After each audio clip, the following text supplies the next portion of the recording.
Oke, sahabat Sona, selamat berjumpa kembali dalam Sona Dialog. Terima kasih, hari ini kita kedatangan tamu Pak Hussein Tarang. Iya. Gimana Pak Hussein? Iya, terima kasih Pak Joko. Sehat ya?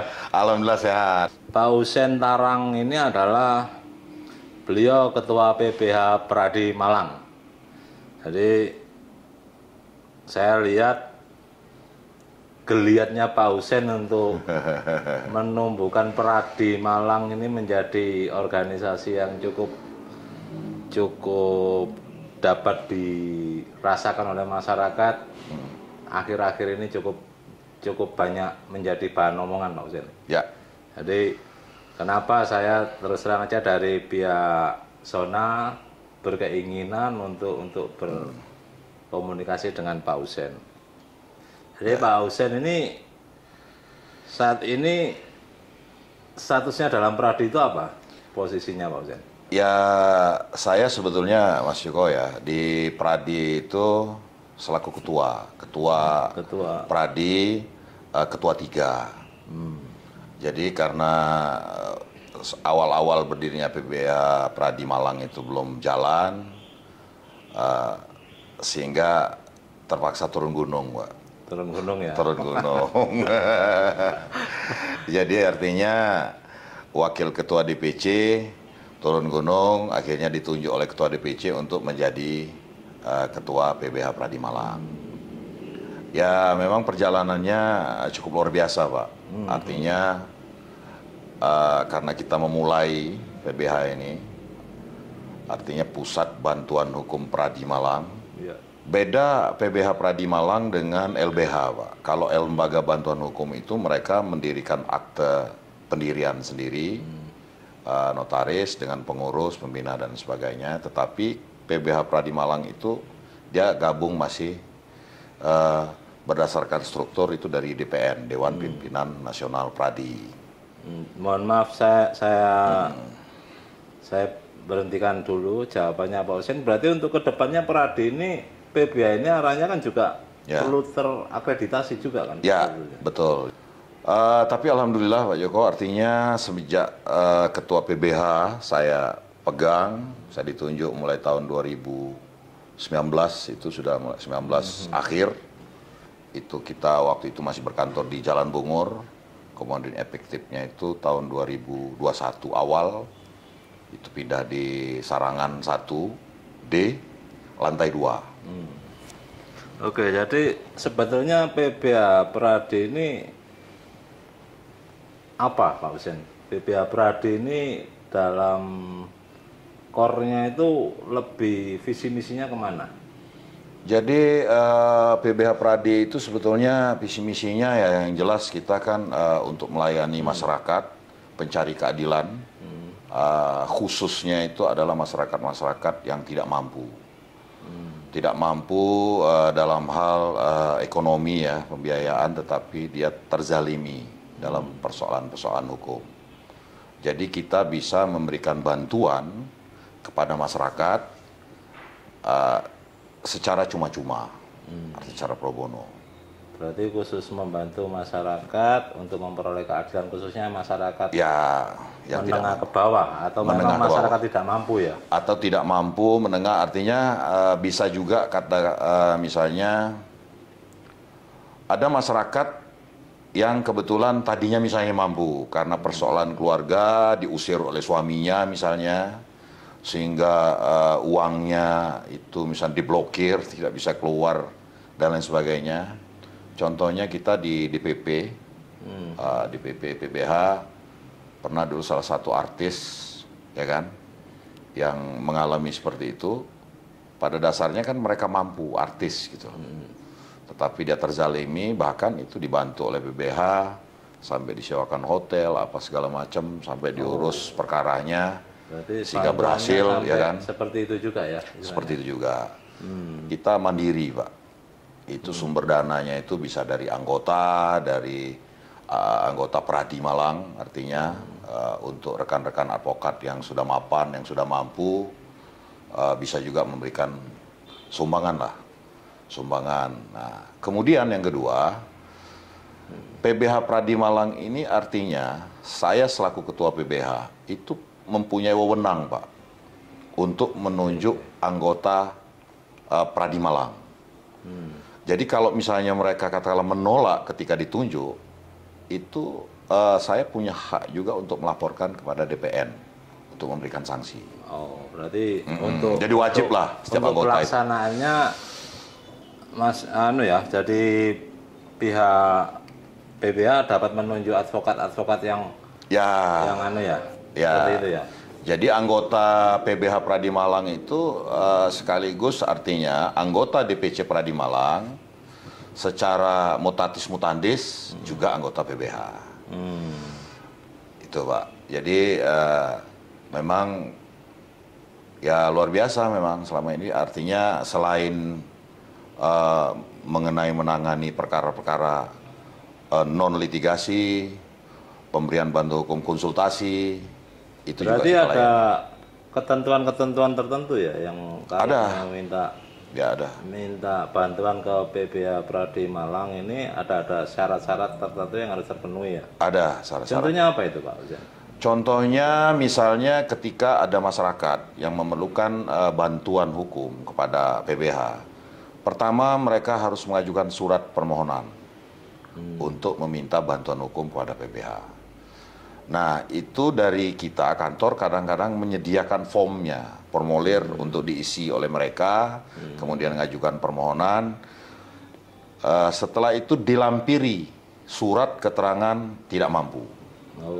Jadi harus ada surat keterangan tidak mampu yang dimintakan di kelurahan setempat di mana dia tinggal. Nah, kemudian baru dia menyerahkan identitasnya, juga dilampirkan kakaknya, kemudian dokumen-dokumen persoalan yang dimintakan bantuan pada kita. Misalnya panggilan polisi misalnya. Atau misalnya dia sebagai tergugat atau penggugat yang harus sidang di pengadilan dan lain sebagainya. Jadi pelaksana DPP itu apa seluruhnya itu pengacara atau advokat-advokat yang magang atau bagaimana itu biasanya? Ya, jadi prosedurnya, Pak. Jadi di PBH itu ketua PBH dengan sekretaris, artinya pengurus harian, itu mempunyai wewenang untuk membuat peraturan-peraturan internal. Jadi diberikan wewenang. Nah, nanti peraturan-peraturan internal itu kita kirim ke DPP atau DPN untuk disahkan gitu loh. Dan juga kita bisa mengambil misalnya kebijakan atau diskresi. Contohnya begini. Ketika ada masyarakat yang memerlukan bantuan hukum tetapi dia setengah mampu lah gitu loh, Pak. Artinya bukan dalam arti untuk makan apa sulit, tapi kemampuannya itu terbatas. Maka ya kita terima dia memberikan sumbangan misalnya hanya untuk operasional. Untuk operasional mengurus perkaranya dia. Tetapi dalam hal advokat yang ditunjuk oleh ketua PBH tadi yang bertugas dalam menangani perkara itu, maka dia tidak boleh meminta honor, Pak. Tidak boleh minta honor dia. Misalnya honor advokatnya. Jadi honor advokat di sini betul-betul gratis. Jadi ya, lebih ke pelayanan lah ya. Lebih ke pelayanan.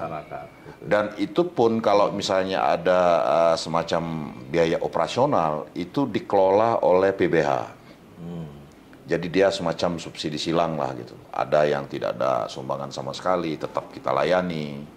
Ada juga yang membantu, misalnya itu disesuaikan dengan tempat di mana perkara itu. Tapi intinya setiap perkara yang masuk PBH pasti akan menerima ya? Semuanya menerima, mau ada uangnya atau tidak ada uangnya kita tetap terima. Tidak ada tebang pilih di sini. Tidak ada tebang pilih, semuanya kita terima. Mau perkaranya terhadap misalnya struktural atau misalnya apa segala macam yang ada masyarakat merasa terzalimi dalam hal ini. Karena dia buta terhadap hukum ini, maka kita wajib memberikan bantuan itu ya pada masyarakat. Oke, ya. Mantap. Wajib. Sekarang ini yang ditangani kasus apa aja, Pak? Sekarang ini kita lagi sedang berjalan ada mengenai apa namanya tindak pidana anak ya, yang sedang berjalan di Pengadilan Negeri Kepanjen. Juga ada perkara perdata yang juga sedang berjalan. Sekarang sudah tahap ke agenda replik mungkin. Jadi kita harus menyiapkan, dan itu saya tunjuk mulai dari artinya advokat-advokat DPC Pradi yang senior digabung dengan junior. Jadi setiap penanganan pasti ada advokat senior. Pasti. Yang mendampingi selalu ada advokat senior ya. Pasti. Dan ya. advokat-advokat yang masih baru itu. Yang baru dilantik lah. Jadi paling tidak 1 atau 2 orang itu harus ada lah seniornya. Baru nanti dibantu dengan yang baru-baru, advokat yang baru dilantik lah. Kemudian juga saya menunjuk juga advokat magang, Pak. Jadi advokat magang di PBH ini betul-betul kita libatkan dalam hal menangani perkara. Jadi dia tidak memang menerima surat kuasa menangani perkara itu, tetapi dia mendapatkan surat penunjukan dari Ketua PBH untuk mendampingi menjalankan perkara itu.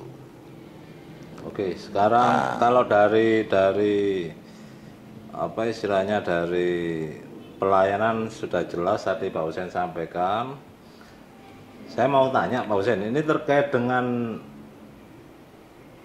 internal di PBH sendiri kan, di situ Pak Husein tadi kan bicara banyak advokat magang, advokat yang baru. Tentunya kan pasti ada konsep pembinaan terhadap advokat.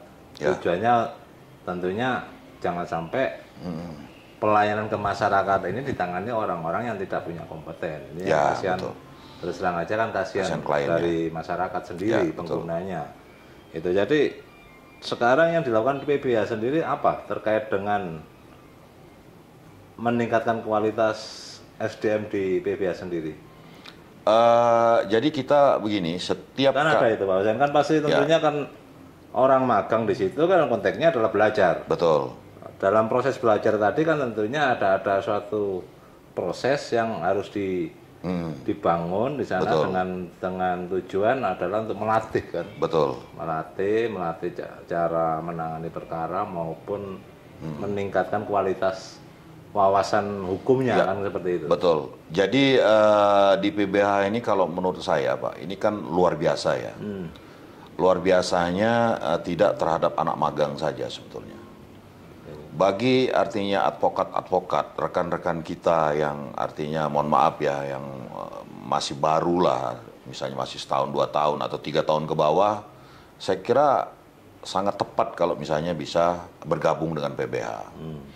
Pertama Pak, setiap kali misalnya ada klien yang memerlukan bantuan hukum, kita selaku PBH artinya memberikan bantuan hukum, penerima bantuan hukum kan kanan gitu. Maka perkara-perkara yang masuk di kita itu selalu kita analisa secara bersama-sama. Artinya dengan istilah itu gelar lah. Kita gelar perkara di situ. Kita bedah kasus. Artinya kita bersama-sama. Di situ mereka juga belajar untuk berbicara, mengungkapkan pendapatnya mereka kan kanan gitu tuh.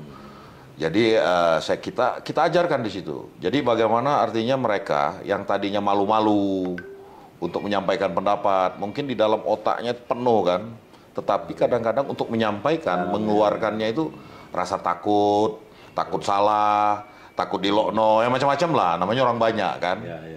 Nah di situ kita latih Pak.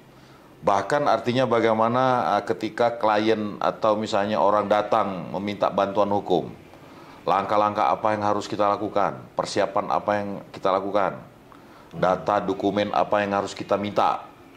Nah, setelah itu lengkap, misalnya apa lagi selanjutnya yang harus kita lakukan.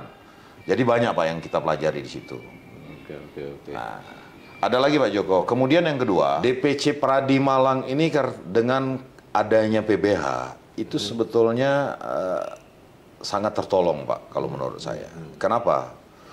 Karena hampir setiap tahun, bahkan dalam 1 tahun itu 2 kali melaksanakan pendidikan profesi advokat. Itu Pak, itu sebetulnya kendala kalau kita tidak sikapi, tidak kita persiapkan dari DPC ini gitu loh. Kenapa saya katakan demikian? Yaitu tadi, begitu mereka misalnya lolos PKPA, pendidikan profesi advokat, setelah upah, maka mereka untuk menjadi advokat kan wajib magang 2 tahun. Nah mau ditampung di mana? Sementara artinya kantor-kantor yang layak, patut untuk menerima magang seperti kantornya Mas Joko ini artinya masih sedikit lah di Malang. Sementara yang lolos UPA itu, ujian profesi advokat itu banyak Pak, setiap kali pelatihan, bahkan 100 sampai 200 sekarang, setiap tahun. Sekarang anggota Pradi berapa? Sekarang anggota kita sekarang ini mungkin lebih dari 375, mungkin 400-an Pak. Lebih kurang 400 orang. Lebih kurang 400 orang anggota DPC Pradi Malang. Nah, dan itu setiap tahun tambah Pak advokat. Ya pastilah. Alah, pasti tambah dan yang artinya sampai hari ini yang magang di PBH saja ya itu hampir 60 orang. Yang sudah lolos dilantik advokat itu ada sekitar 14 orang. Itu sudah dilantik dan sudah jadi advokat mereka. Tapi masih sering bergabung di PBH gitu. Mereka masih merasa kurang lah mungkin tetap mau belajar di PBH. Oke. Jadi ya sebetulnya organisasi Pradi ini dengan adanya PPH yang cukup produktif seperti ini, saya pikir juga menambah nilai positifnya. Betul. Kan? Sebetulnya kan. Betul. Karena sebetulnya kewajiban kita memang untuk mendidik teman-teman anggota advokat yang baru maupun yang lama sekalipun sebetulnya daripada supaya lebih meningkatkan kualitas tentunya kan seperti itu. Daripada tidur siang nganggur di rumah ya sebetulnya lebih baik monggo lah nongkrong di PBH. Kadang-kadang begini Pak Joko. Itu kita sudah atur misalnya jadwal piket ya. Tapi kadang-kadang itu ya karena kesibukan kita profesi masing-masing ini ya memang sibuk, kadang-kadang itu susah. Jadi susah. Jadi kadang-kadang yang menerima itu malah anak-anak yang mohon maaf yang belum begitu berpengalaman. Jadi saya sebelumnya juga mau tanya itu. Selama ini Pak Husin yang menjadi kesulitannya apa? Pertama itu tadi Pak, mengorganisasikan PBH tadi khususnya. Pertama kesulitannya itu Pak ya, satu ya pasti dana lah. Dana ya. Pasti masalah dana. Tapi alhamdulillah mulai bulan Februari ini Pak Joko, DPC itu sudah mau bayar. Jadi Februari ini sudah dibayar DPC ini, YP loh. DPC sudah memberikan support lah. Support. Nah itu kan salah satu bentuk keseriusan dari DPC support PBH. Itu udah wifi-nya. Karena sistem digital sekarang ini semuanya udah ikut Pak. Ikut. Jadi wifi sangat wifi jadi jantungnya. Jantungnya betul. Nah, kalau misalnya saling menggantungkan satu sama lain sudah korban tenaga, sudah korban waktu, harus korban uang juga kan, kasihan juga lah teman-teman kita kan. Nah kemudian jujur Pak Joko. Jadi ketua PBH sekarang ini itu akhirnya untuk cari uang profesional itu mohon maaf terganggu terus terang. Gitu ya. Terus terang, tinggal memang itu risikonya saya, tinggal artinya mengajak teman-teman seperti Mas Joko atau teman-teman yang lain itu untuk peduli gitu loh. Peduli terhadap PBH ini bagaimana ke depan ini ya lebih maju lagi setelah misalnya saya nanti ada pengurus yang baru itu dia sudah jalan. Manajemennya sudah jalan, semuanya sudah jalan. Padahal kita selaku ketua BBH itu artinya diberi wewenang oleh DPN untuk menunjuk staf keuangan misalnya, staf administrasi, menunjuk mengangkat paralegal, mengangkat misalnya advokat khusus PBH 5 atau 6 orang gitu kalau kita misalnya nanti ke depannya terverifikasi. Tapi karena ini sifatnya belum ada dana rutin dan sponsor atau donatur itu belum ada untuk membiayai PBH, maka itu terpaksa belum kita lakukan. Oke lah, saya yakin itu nanti karena harusnya pun DPC kan pasti support. Iya. Seperti itu. Terus ke depan harapannya Pak Husin ini apa?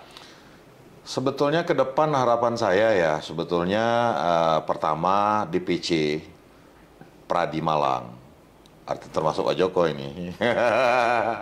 Kalau kita merasa anggota DPC Pradi Malang, artinya memang harus bertanggung jawab lah.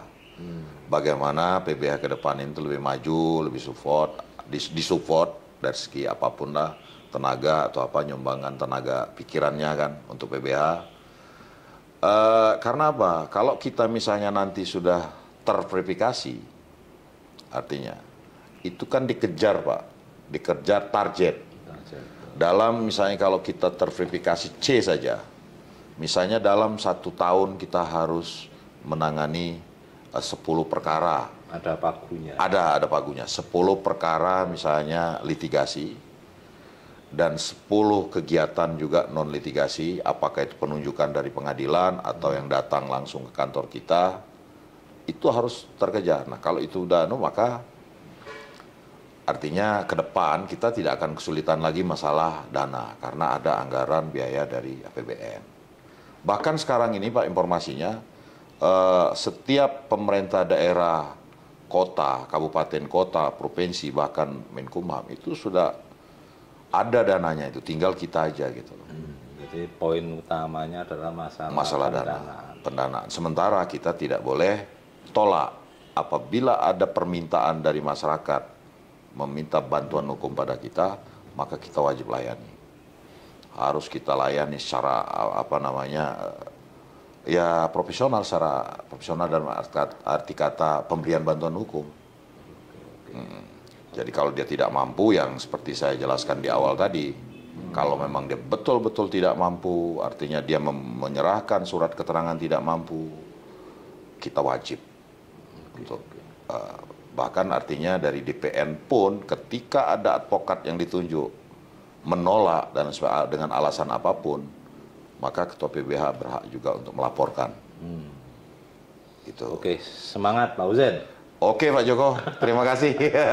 Ya, karena saya yakin gini, ini semua itu tergantung dari komitmen. Saya lihat Pak Husein ini punya semangat yang cukup luar biasa. Ya, betul. Jujur aja, belum tentu kita saya sendiri selaku advokat pun juga mampu seperti Pak Husein. Ya. Karena ini sebenarnya komitmen, komitmen untuk bagaimana membesarkan Pradi kan, Pradi kan Pradi, kita kan ya. di Pradi. Betul. Ini kan adalah apa namanya? Ya, ini hanya semacam mitra, bagian daripada DPC Pradi.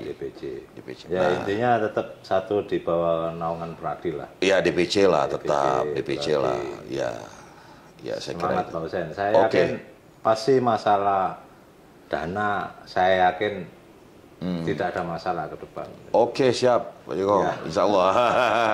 Ikhlas lillahi ta'ala. Oke, jadi seperti itu teman-teman sahabat Sona. Jadi kita dapat tamu Pak Husein ini. Terima kasih Pak Husein mau hadir di tempat kita. Ya. Sekali lagi harapan kami terus terang aja Pak Husein tidak harus patah semangat dan terus maju Pak Husein. Siap Pak Joko, semangat. Pasti bisa. Insya Allah. Baik, terima kasih. Sampai berjumpa kembali. Salam Sona Dialog.